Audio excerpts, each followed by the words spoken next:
En 68, j'ai écrit à Mère de venir. Ma réponse a été « Il n'est pas nécessaire d'être près de Mère pour sentir sa présence. » Blanc. En France, tu vois un peu ce que ça veut dire. J'ai accepté parce que j'étais déjà dans le processus de vouloir accéder au changement que Mère nous voulait.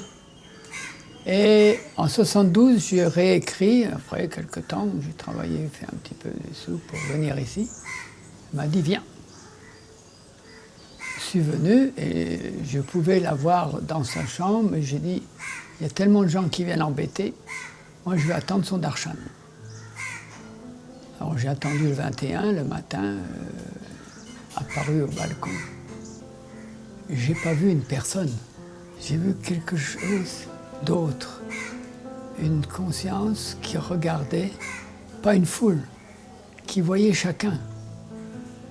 Qui regardait chacun, elle tournait sa tête, à droite, à gauche, elle voyait chacun, elle reconnaît tout le monde. Et à ce moment-là, tu ne penses plus, tu es scotché.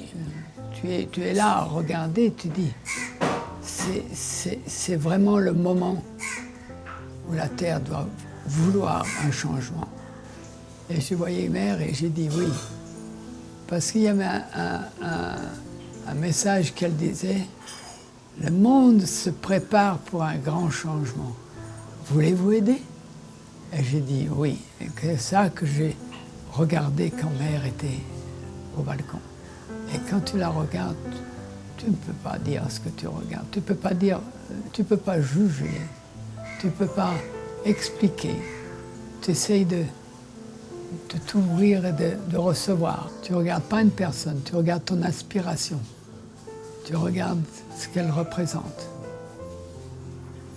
Et elle, dans sa conscience, qui n'était pas une conscience humaine, elle reconnaissait ses enfants, parce qu'il faut se dire que la vérité, c'est que tout est un, et qu'elle était dans cette conscience une, universelle.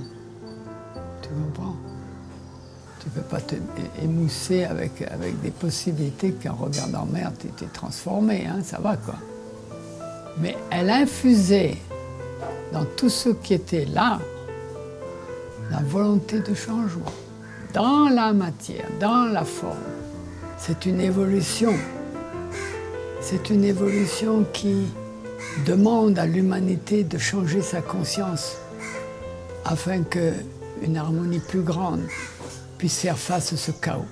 Et l'homme, dans son humanité, est bloqué par son mental. Il faut qu'il le dépasse pour pouvoir le changer, pour retrouver la possibilité d'harmoniser tous ces contraires, éliminer ce chaos énorme qui manifeste sur Terre. Donc quand tu regardes Mère, si tu voulais penser quelque chose en toi, c'est de l'ego, c'est rien d'autre. Tu dois faire le silence. C'est ton seul travail à vouloir recevoir autre chose, c'est le silence. Il n'est pas nécessaire d'être à côté de Mère pour sentir sa présence. Et j'avais sa présence. Elle me le confirmait. C'était tout. Après, je suis resté à l'ashram avant de venir à Orville pour 5 ans. J'allais tous les matins à l'ashram, en bas, où elle habitait en haut, j'étais en bas. Je l'entendais, il y avait des gens qui venaient. Ils croyaient qu'elle était sourde, alors ils criaient, les gens. Jusqu'au jour où, en novembre 16, pas 17, 16, le soir, j'étais là-bas assis.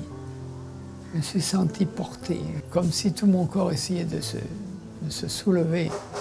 J'ai senti quelque chose que je n'ai jamais senti, qui était une expérience sans doute.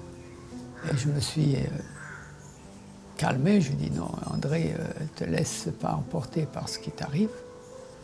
Et je suis parti parce que je ne voulais pas continuer à être, comment dire, à croire quoi que ce soit.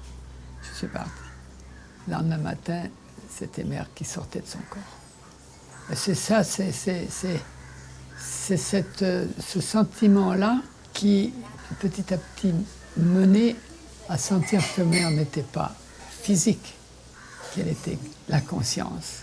Alors, elle était toujours dans sa conscience large, vaste, mais travaillait dans son corps à la transformation. Il y avait deux choses. Elle était sur Terre, et c'était le corps qui devait se transformer. Il est évident que la Terre n'était pas prête. C'est tout ce qu'on peut dire. C'est tout.